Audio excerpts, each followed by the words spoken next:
Guys, welcome back to my channel. কেমন আছো তোমরা সবাই? আশা করছি সবাই খুব ভালো আছো। তো একটা নতুন ব্লগে তোমাদের ওয়েলকাম।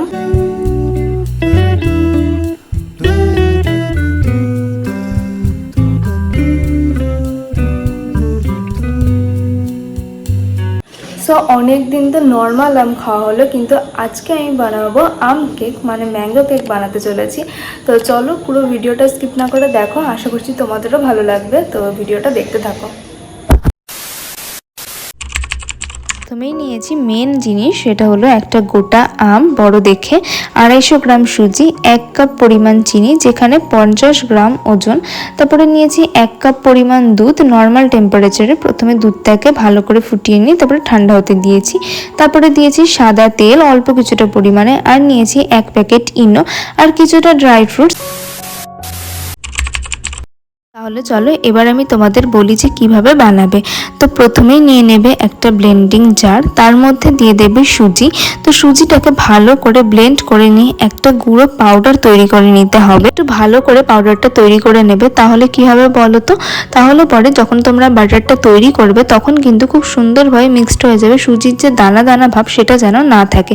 তো দেখো এখানে পুরো পাউডারের মতন কিন্তু রেডি হয়ে গেছে। তো এবার এটাকে আমি একটা আলাদা বোলের মধ্যে নিয়ে নেব। আবারও ওই ব্লেন্ডার জারের মধ্যে নিয়ে নেব চিনি। তো চিনিটাকে দিয়ে তার মধ্যেই দিয়ে দেব কেটে রাখা গোটা আমটি। তারপরে ভালো করে ব্লেন্ড করে নেব।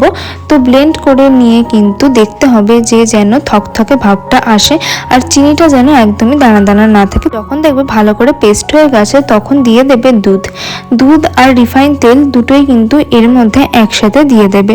তো দুধটা তোমাদের বললাম যে নর্মাল টেম্পারেচারে রাখা, মানে প্রথমে ফুটিয়ে নিয়ে তারপরেই কিন্তু এটা ঠান্ডা হতে দিয়েছিলাম। তো এইভাবেই কিন্তু এটা করা হয়েছে। তো এখানে দেখো তারপরে দিয়ে দিয়েছি রিফাইন অয়েল। তো দিয়ে এটাকে আবার ভালো করে মিক্সড করব। যখন মিক্সড করা হয়ে যাবে তখন দেখবে যে এরকম একটা থিক ব্যাটার তৈরি হয়ে গেছে, তখনই বুঝবে যে ভালোভাবে এটা পেস্ট হয়েছে। তো এবার যে সুজির বোলটা ছিল তো তার মধ্যে দিয়ে দেব এই মিশ্রণটা।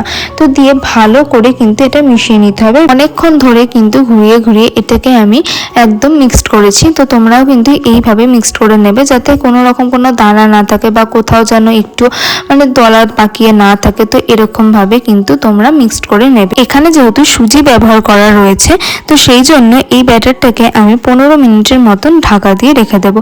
তোমরা 15 থেকে 20 মিনিট মতন কিন্তু ব্যাটারটা ঢাকা দিয়ে রেখে দেবে। যখন 15 মিনিট হয়ে যাবে তখন যখন তোমরা ঢাকনাটা খুলবে তখন দেখতে পাবে যে ব্যাটারটা আরো বেশি ঘন হয়ে রয়েছে, সুজিটা আরো ফুলে উঠেছে। এরপর এর মধ্যে দিয়ে দেবে ইনো আমি এখানে 1 প্যাকেটই নিয়েছি। তো তোমরা এখানে ইনো দিতে পারো। ইনো ছাড়া তোমরা কিন্তু এখানে বেকিং পাউডারও ইউজ করতে পারো।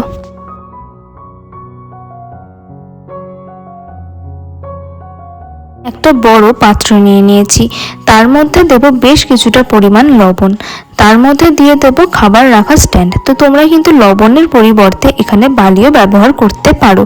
তো বালি দিলেও কিন্তু একই কাজ হবে। তো এখানে আমি লবণটাই ইউজ করেছি। এবার আমি গ্যাসের ফ্লেমটাকে একদম মিডিয়ামে রেখে দেব। তো মিডিয়ামে রেখে ঢাকা দিয়ে রেখে দেব প্রিহিট করার জন্য। তো 15 মিনিট ধরে কিন্তু এই কাজটা আমি করে নেব। আর তোমরা কিন্তু এখানে মাইক্রোওয়েভও ইউজ করতে পারো। আমার কাছে যেহেতু মাইক্রোওভেন নেই সেই জন্য আমি গ্যাসে কেক বানাই। এবার আমি একটা অ্যালুমিনিয়ামের বাটি নিয়ে নিয়েছি। আমার কাছে কেক মোল্ড নেই, তোমাদের কাছে কেক মোল্ড থাকলে তোমরা সেটা ইউজ করতে পারো। এবার বাটিটার গায়ে ভালো করে রিফাইন অয়েল কিন্তু মাখিয়ে নিয়েছি। তো এবার আমি এখানে একটা গোল পেপার কাট করে নিয়েছি A4 সাইজের। আমার কাছে যেহেতু বাটার পেপার নেই তো সেই জন্য, তো তোমাদের কাছে বাটার পেপার থাকলে কিন্তু তোমরা বাটার পেপারও ইউজ করতে পারো। এরপর কেক মোল্ডের গায়ে ভালো করে অয়েল ব্রাশ করতে হবে। আমি তো একবার করেইছি। তো তারপরে যখন পেপারটা দেবো তারপরেও ভালো করে অয়েলটা ব্রাশ করে নিতে হবে। আমার কাছে এই মুহূর্তে অয়েল ব্রাশটা ছিল না বলে আমি হাত দিয়ে কিন্তু ভালো করে অয়েলটা মাখিয়ে নিয়েছি সারা বাটির গায়ে। তারপর ব্যাটারটাকে কেক মোল্ডের মধ্যে দিয়ে দেব। ব্যাটারটাকে কেক মোল্ডে দিয়ে ভালো করে ট্যাপ করে নেবে, যাতে এর মধ্যে কোনো এয়ার বাবলস না থাকে। এবার এই ব্যাটার ভর্তি বাটিটাকে আমি দিয়ে দেব প্রিহিট করে রাখা পাত্রের মধ্যে। তো তার জন্য পাত্রের লিঙ্কটাকে ফার্স্টে আমি ওপেন করলাম, তারপরে দিয়ে দেব এই বাটিটা। এবার কি করব, গ্যাসের ফ্লেম ফ্লেমটাকে লো করে রেখে দেবো। তো গ্যাসের ফ্লেমটাকে লো করে রেখে 40 থেকে 50 মিনিটের মতন কেকটাকে বেক হতে দিতে হবে। আর যখন ঢাকা দেবে একদম ভালো করে টাইটভাবে ঢাকা দেবে, যাতে কোনো রকম কোনো হাওয়া এই ভিতরে ঢুকতে না পারে, তাহলে পরে কিন্তু কেক বেক হতে চাইবে না, অনেক সময় লেগে যাবে।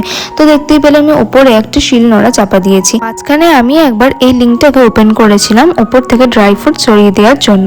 তো এখানে আমি ড্রাই ফ্রুটসের হিসেবে নিয়েছি হচ্ছে আমন্ড আর কাজু বাদাম। তো তোমরা কিন্তু এটা স্কিপ করতেও পারো, এটা না দিলেও হবে। তোমাদের যদি ভালো মনে হয় তাহলে তোমরা দিতে পারো, তা তোমরা অন্য রকম ড্রাই ফ্রুটসও কিন্তু ইউজ করতে পারো। তো আবারও আমি লিঙ্কটাকে ঢাকা দিয়ে রেখে দেবো। তো এবার আমি 40 থেকে 50 মিনিট মতন কিন্তু এটা ঢাকা দিয়ে রেখে দিয়েছি। 50 মিনিট পর দেখে নেব কেকটা কেমন বেক হয়েছে। তো তার জন্য গ্যাসটাকে বন্ধ করে ছুরির সাহায্যে দেখে নেব। তো যখন দেখবে ছুরির গায়ে কোনো রকম কোনো কিছু লেগে নেই, পুরো পরিষ্কার ছুরিটা বেরিয়েছে, তখন ভাববে যে কেকটা পুরোপুরি বেক হয়ে গেছে ভালোভাবে আর রেডি হয়ে গেছে। তো চলো এবার কেকটাকে আমি বাইরে বের করে রাখি। তোমরা দেখতেই পেলে যে ছুরির গায়ে কিছু লেগেছিল না, তার মানে আমার কেক পুরো রেডি। কিছুক্ষণ ঠান্ডা হতে দেওয়ার পরে আমি কেকটাকে ওপেন করব। তো তার জন্য একটা ছুরির সাহায্যে সাইডগুলো একটু ভালো করে ছাড়িয়ে নেবে, তাহলে খুব সহজেই কেকটা কিন্তু বেরিয়ে আসবে। তো দেখো এখানে কিন্তু আমি ছুরির সাহায্যে ভালো করে কেকটা ছাড়িয়ে নিচ্ছি। তো তারপরে আমি কেকটা একটা পাত্রের মধ্যে ঢেলে নেব। তো দেখো এখানে আমি এবার কেকটা সুন্দর করে ঢেলে নিচ্ছি। আর তোমরা দেখে বুঝতেই পারবে যে কেকটা কত সুন্দর হয়েছে। আর পিছনে যে পেপারটা আমি দিয়েছিলাম, তো সেটা কিন্তু আমি এবার তুলে নেব। আর চলো তোমাদের এবার দেখাই যে কেকটা কতটা স্পঞ্জি হয়েছে আর কতটা সুন্দর দেখতেও হয়েছে। তো চলো এবার তোমরা ফাইনাল লুকটা দেখো। তো দেখো কত সুন্দর দেখতে হয়েছে কেকটা, আর ধরেই বোঝা যাচ্ছে যে পুরো স্পঞ্জি। এবার আমি ছুরি দিয়ে জাস্ট কাটবো। তো দেখো খুব সুন্দর মানে স্পঞ্জি হয়েছে, খেতেও কিন্তু অসাধারণ হয়েছিল। তো তোমরা কিন্তু অবশ্যই এইভাবে কেকটা ট্রাই করো। আর হ্যাঁ, আমি যে পরিমাণগুলো বলেছি তো সেই পরিমাণ অনুযায়ী কেকটা করো, তাহলে পরে কিন্তু খুব ভালো হবে। তো দেখতেই পাচ্ছ যে কেকটা কতটা স্পঞ্জি হয়েছে। তো চলো এবার কেকগুলোকে পিস করে নেওয়া যাক।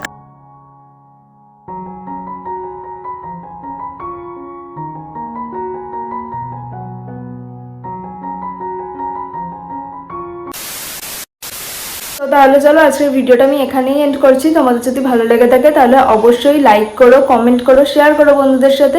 আর যারা চ্যানেলে নতুন তারা অবশ্যই চ্যানেলটাকে সাবস্ক্রাইব করে পাশে থাকা বেল আইকনটাকে প্রেস করে দিও। তাহলে চলো এরপর দেখবে আরও একটা নতুন ব্লগে। ততক্ষণের জন্য টাটা।